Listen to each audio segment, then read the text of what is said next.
Hello and welcome. So today's class I will explain about CPCB means Central Pollution Control Board. तो इसमें हम देखेंगे कि exam के लिए किस तरह से इम्पोर्टेंट है और ये कितना इम्पोर्टेंट बॉडी है हमारे कंट्री के लिए। सबसे पहले देखेंगे कि सीपीसीबी कब एस्टेब्लिश हुआ था, मींस उसकी हिस्ट्री क्या है। देन उसका देखेंगे कि एडमिनिस्ट्रेशन किस तरह से वर्क करता है और उसकी पावर्स क्या क्या है, तो देखेंगे वन बाई वन। और सबसे इम्पोर्टेंट इसमें हम देखेंगे कि जो सीपीसीबी 3 इंडेक्स निकालता है बहुत ज़्यादा इम्पोर्टेंट होती है। मीन्स आपने न्यूज़पेपर में भी डेली बेसिस पे देखा होगा कि एयर क्वालिटी इंडेक्स क्या है और नाक के स्टैंडर्ड क्या क्या है, सेफर क्या है। सो देखेंगे वन बाई वन। तो सबसे पहले हम डिस्कस करेंगे कि सीपीसीबी बेसिकली है क्या।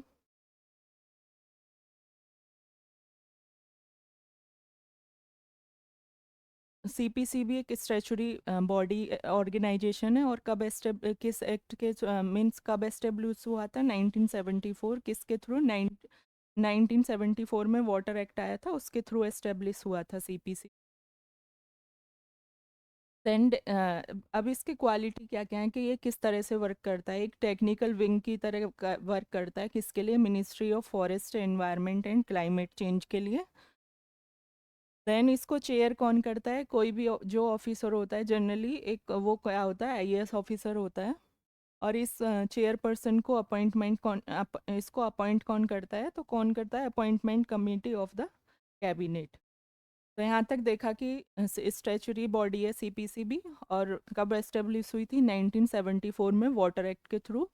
और इसके ये क्या क्या इसके वर्क क्या है कि एक टेक्निकल विंग की तरह काम करता है ministry of environment, forest and climate change के लिए।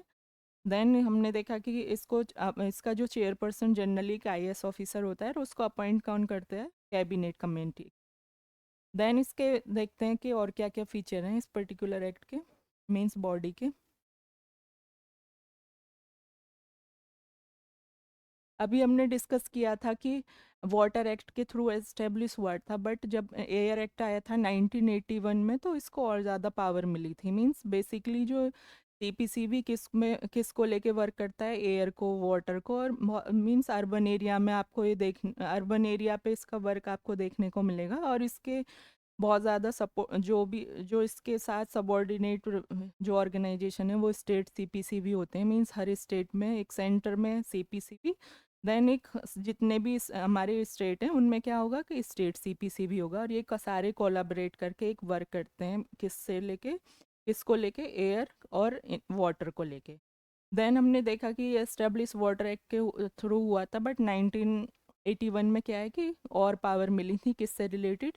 एयर पॉल्यूशन, एयर एक्ट के थ्रू एयर में भी अपना वर्क कर सकता है। मींस उसमें और ज़्यादा जितना जैसे वाटर एक्ट के थ्रू इसको पावर है, ऐसे ही एयर एक्ट के थ्रू भी इसको बहुत सारी। देन इसके बाद देखेंगे कि ये क्या क्या वर्क करता है। कि एक टेक्निकल हेल्प प्रोवाइड करता है। अभी देखा था कि as a technical wing work करता है ministry of ministry related to environmental. Means ये क्या है कि जो हमारी मिनिस्ट्री है उसको टेक्निकल सपोर्ट देता है। और किसके थ्रू देता है? जो इन्वायरमेंटल प्रोटेक्शन एक्ट आया था 1986, उसके थ्रू भी उसको भी बहुत ज़्यादा मींस उसके इम्प्लीमेंटेशन के लिए भी किस बॉडी का यूज़ करती है? मींस कौन सी बॉडी उसमें वर्क करती है? तो CP. And also give advice to SPCB means State Pollution Control Board and resolve the dispute between the two और मोर। ये क्या है कि जो स्टेट सीपीसीबी हैं उनको एडवाइस भी करता है। अगर जो भी दो स्टेट हैं उनके सीपीसीबीज में, मींस स्टेट सीपीसीबी में अगर कोई भी डिस्प्यूट हो जाता है तो उसके रीड्रेसल पे भी कौन वर्क करता है? सीपीसीबी। मींस दो के बीच में जो भी डिस्प्यूट हो जाता है उसको रिजोल्व भी और एडवाइस भी। देन देखते हैं कि जो सीपीसीबी है वो कैसा ऑर्गेनाइजेशन है। अपेक्स मींस सबसे जो टॉप मोस्ट ऑर्गेनाइजेशन है in the field of pollution control. जो भी पॉल्यूशन से रिलेटेड जितने भी ऑर्गेनाइजेशन है उसमें top most organisation apex organisation कौन सा है?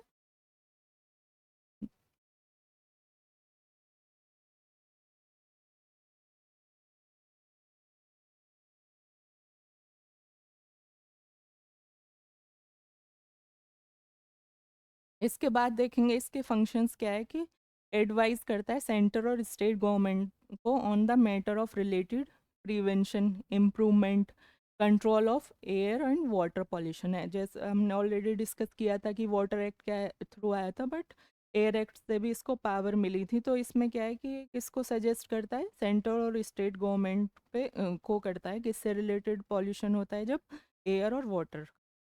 देन प्लानिंग वेरियस प्रोग्राम, बहुत सारे प्रोग्राम ये ऑर्गेनाइज करता है और प्लान करता है जो भी एयर और वाटर से रिलेटेड पॉल्यूशन है उनको हैंडल करने के लिए। देन प्लानिंग एंड ऑर्गेनाइजिंग, जो ट्रेनिंग प्रोग्राम्स हैं, बहुत सारे बच्चे क्या हैं कि जो उनके इंटर्नशिप प्रोग्राम ये ऑर्गेनाइज कराता है मास्टर्स में, ग्रेजुएशन लेवल पे या पीएचडी लेवल पे भी बहुत सारे बच्चों को मिले, बहुत सारे ट्रेनिंग प्रोग्राम लेके आता है हर साल सीपीसीबी। और कुछ लोगों में ने मे भी ज्वाइन भी किया होगा वहाँ पे आप में से। देन उसमें क्या है कि ये क्या उसमें क्या करते हैं, जो ट्रेनिंग प्रोग्राम में इन्वॉल्व करते हैं एक्टिविटीज़ में जो प्रिवेंशन पे वर्क करती हैं, इम्प्रूवमेंट पे और एयर वाटर पे बेसिकली ये ट्रेनिंग प्रोग्राम लेके आते हैं जो वाटर, एयर और वाटर पॉल्यूशन को लेके। देन कलेक्ट करते हैं, कंपाइल करते हैं, पब्लिश करते हैं स्टैटिक और टेक्निकल रिपोर्ट, जो मींस इनका जितना भी ओवरऑल वर्क है, मींस ओवरऑल कंट्रोल करना किस किस पॉल्यूशन पे, एयर पे, वाटर पे जितना भी वर्क है वो सब कौन देखता है, सीपीसीबी। चाहे वो उसके पे ट्रेनिंग प्रोग्राम्स हों, चाहे उसके लिए बहुत सारे प्रोग्राम जो अदर प्रोग्राम होते हैं गवर्नमेंट के साथ मिलके जो कोलैबोरेट करके बनाए जाते हैं, या स्टेट गवर्नमेंट और सेंटर्स जो भी दोनों गवर्नमेंट के लिए कोई भी पॉलिसी लेके आते हैं related to air and water, वो कौन लेके आता है, सी।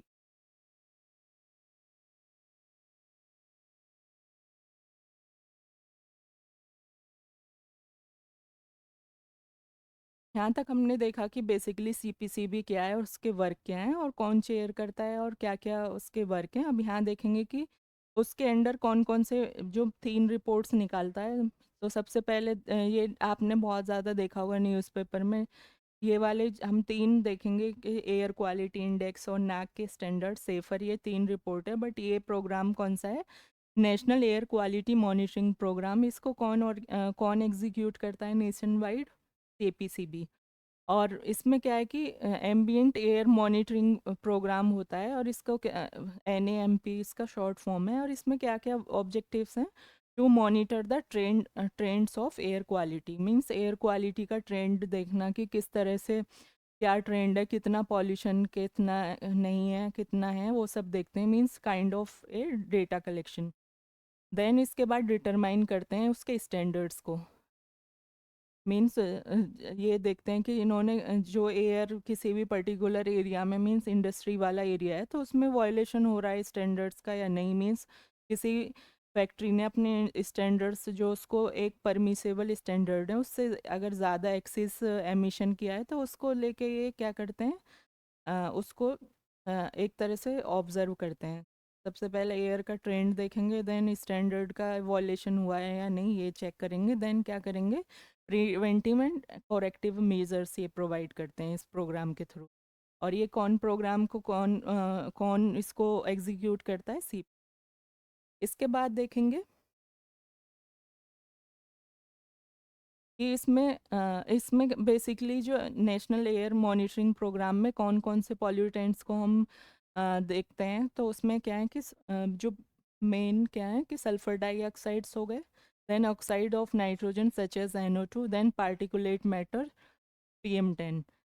लेटर इसमें क्या है कि कुछ और चीज़ों को भी ऐड ऑन किया गया। तो उसमें क्या है, जैसे जो लेटेस्ट पैरामीटर हैं इसमें क्या है कि विंड स्पीड को भी ऑब्जर्व करा जाने लगा, देन विंड डायरेक्शन को and relative humidity and temperature. इससे क्या होगा कि और ज़्यादा एक्चुअलिटी के साथ बहुत सारे डेटा एंड फैक्ट्स हम लोगों के सामने आएंगे। तो ये हमने यहाँ पे पढ़ा नेशनल एयर मॉनिटरिंग प्रोग्राम। इसमें क्या है कि सीपीसीबी एग्जीक्यूट करता है और ये 3 पॉल्यूटेंट्स हैं, मीन्स 3 से ज़्यादा हैं, जैसे पार्टिकुलेट मैटर PM10। बट इसके जो नीचे वाले हैं जैसे 2.5, ये सब भी इसके अंडर आएंगे। देन ऑक्साइड्स हो गए नाइट्रोजन के और सल्फर के। और ये जो लेटर पैरामीटर्स हैं, wind speed, wind direction, relative humidity and temperature, यहाँ तक हमने देखा NAMP। देन इसको जब इनिशियल लेवल पे कितने स्टेट्स पे लेके आए थे जब ये अप्लाई इम्प्लीमेंट किया था,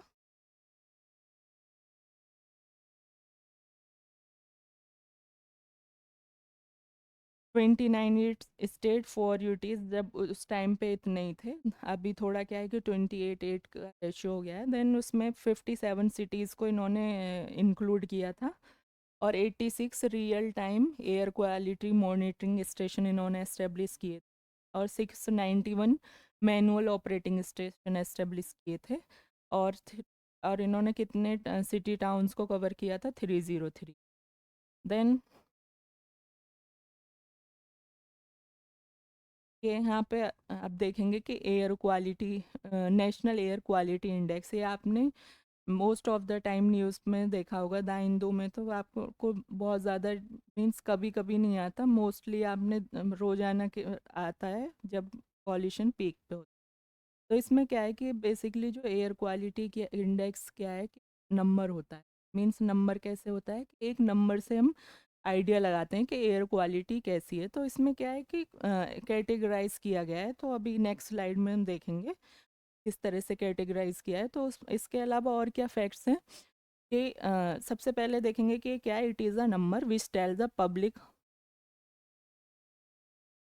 public how polluted the air is at the given time. Means particular time पे कितनी पॉल्यूटेड है एयर किसी भी पर्टिकुलर एरिया की।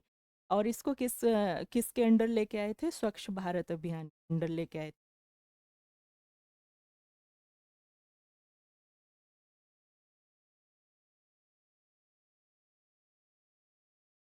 और इसको किस तरह से आउटलाइन किया गया था?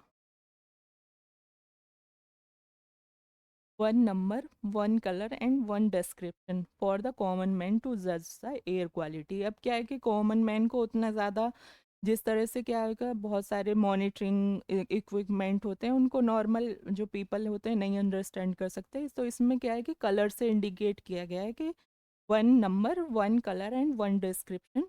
और इसमें क्या है कि कितने पॉल्यूटेंट्स को इन्होंने इंक्लूड किया है? 8 को। तो सबसे पहले हम देखेंगे कि 8 कौन कौन से पॉल्यूटेंट्स हैं। तो सबसे पहले PM10, PM2.5, NO2, SO2, carbon monoxide, ozone, ammonia, lead.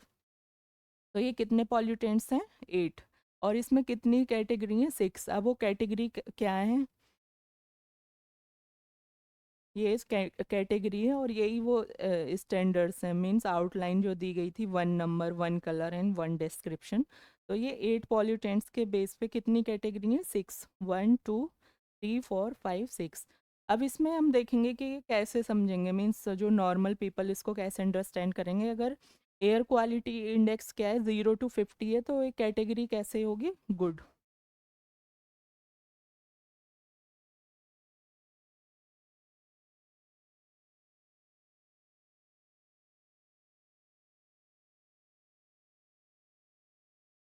अगर एयर क्वालिटी इंडेक्स 51 to 100 है, तो देन ये किस तरह से कैटेगराइज करेंगे कि वहाँ की एयर कैसी है? सेटिस्फैक्ट्री है। देन 101 से 200 तक मॉडरेट, देन 201 से 300 पुअर, देन 301 से 400 very poor, then last and ये इतना है कि 401 से 500 ये कैसा होगा? सिवियर। मीन्स यहाँ पे देखा कि ग्रीन कलर किसको इंडिकेट कर रहा है? गुड को। Then light green satisfactory, satisfactory. Then जो येलो पे क्या है कि मॉडरेट हो जाता है और एक ट्रांसफॉर्मेशन है towards the poor. Then orange poor को, then red very poor and dark red for severe category. Hope आपको ये पूरा क्लियर हुआ होगा कि एयर क्वालिटी इंडेक्स क्या है, कि एक नंबर है, और एक इसको डिस्क्राइब करने के लिए एक कलर का यूज़ किया जाता है। देन जो कॉमन पीपल की अंडरस्टैंडिंग के लिए। देन इसमें क्या है? 8 पॉल्यूटेंट्स एंड 6 कैटेगरीज। देन इसके बाद देखते हैं नेक्स्ट रिपोर्ट। अब इसको इसमें क्या है कि अगर इसको क्वेश्चन आए कि एयर क्वालिटी इंडेक्स को कौन पब्लिश करता है, तो कौन करता है? CPCB।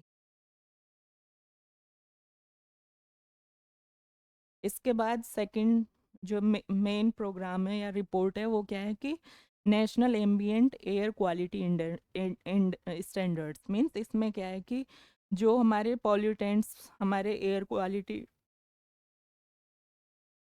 क्वालिटी इंडेक्स में हमने कितने पॉल्यूटेंट्स देखे थे? 8। उनका जो परमिशेबल जो मीन्स अगर कितनी स्टैंडर्ड लिमिट होनी चाहिए, मीन्स परमिसेबल जो लिमिट वो किसके अंडर मीन्स फिक्स होती है, तो इस पर्टिकुलर प्रोग्राम के थ्रू।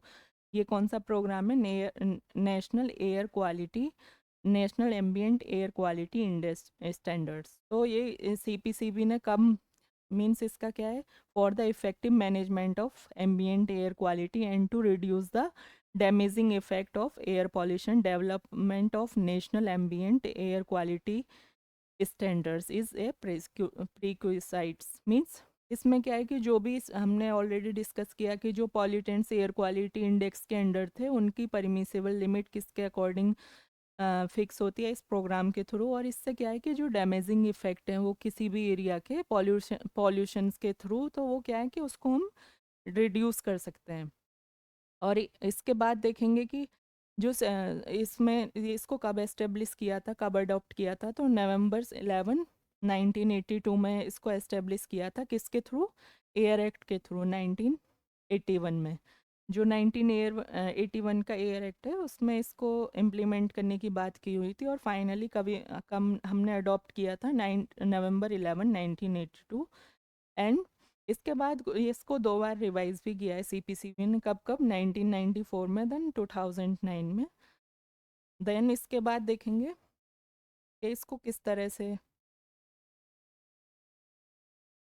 हम काउंट करते हैं। सपोज करिए सारे पॉल्यूटेंट्स की कैटेगरी दी हुई है। यहाँ पे क्या है कि sulphur dioxide annual and 24 hour का, ये दो तरह के रेशियो निकाले जाते हैं। तो एनुअल कितना होना चाहिए? SO2 50, और डेली पे मींस 24 आवर्स में कितना है?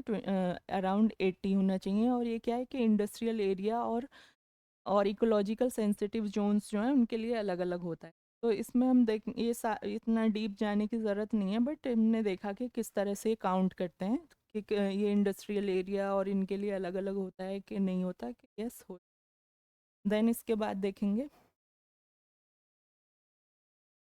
Safer programme.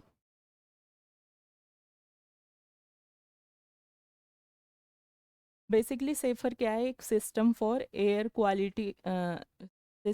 Air quality forecasting and research means एक सेफर को अगर एक टर्म में डिस्क्राइब करें, जैसे एयर क्वालिटीज़ क्या इंडेक्स में क्या था? नंबर था। देन नाक में क्या था? नेशनल एम्बिएंट एयर क्वालिटी जो एमिशन स्टैंडर्ड्स में क्या था? उसमें परमिशेबल लिमिट हमको तय करनी थी जो भी एयर क्वालिटी इंडेक्स में पॉल्यूटेंट्स। देन अगर सेफर को डिस्क्राइब करें तो एक कंप्यूटेड प्रोग्राम है, मीन्स एक कंप्यूटराइज प्रोग्राम है। और उसमें क्या है कि ये देखते हैं पॉल्यूटेंट्स को कि किस तरह से मीन्स वो हार्म कर रहे हैं या नहीं कर रहे हैं। तो ये किस तरह से देखते फॉरकास्ट करता है 24 से 72 आवर का एडवांस में ये हमको फॉरकास्ट करके बता देते हैं। और इसको सबसे मेन थिंग क्या है कि इसको डेवलप किसने किया था? IITM and IMD. IITM means Indian Institute of Tropical Meteorology, और इसका हेडक्वार्टर कहाँ है? पुणे में। Then IMD means Indian Meteorological Department. और ये फोरकास्ट करता है एयर क्वालिटी का 24 से 72 hour in advance, and also provide data in air quality index health advisory. Means जो हम एयर क्वालिटी इंडेक्स में जो डेटा देखते हैं वो किसके थ्रू आता है? तो इसके थ्रू, सेफर के थ्रू। ये कंप्यूटराइज फॉर्म में प्रोवाइड करता है एयर क्वालिटी इंडेक्स को। तो हमने यहाँ पे डिस्कस किया सीपीसीबी। सीपीसीबी कब हुआ, कब एस्टेब्लिश हुआ, किस एक्ट के थ्रू एस्टेब्लिश हुआ, कैसे कैसे पावर मिली उसको, और क्या क्या उसके फंक्शंस हैं। देन उसकी 3 इम्पोर्टेंट हमने रिपोर्ट यहाँ पे पढ़ी थी। एयर क्वालिटी इंडेक्स पढ़ा, देन नाक स्टैंडर्ड्स पढ़े, देन सेफर, और उससे पहले एनएएमपी हमने प्रोग्राम पढ़ा था। होप ये आपको क्लियर हुआ होगा। एग्ज़ाम पॉइंट ऑफ व्यू से काफ़ी इंपॉर्टेंट थिंग्स हैं सारे, मीन्स पॉइंट्स हैं। होप आपको ये पसंद आया होगा। Thank you so much.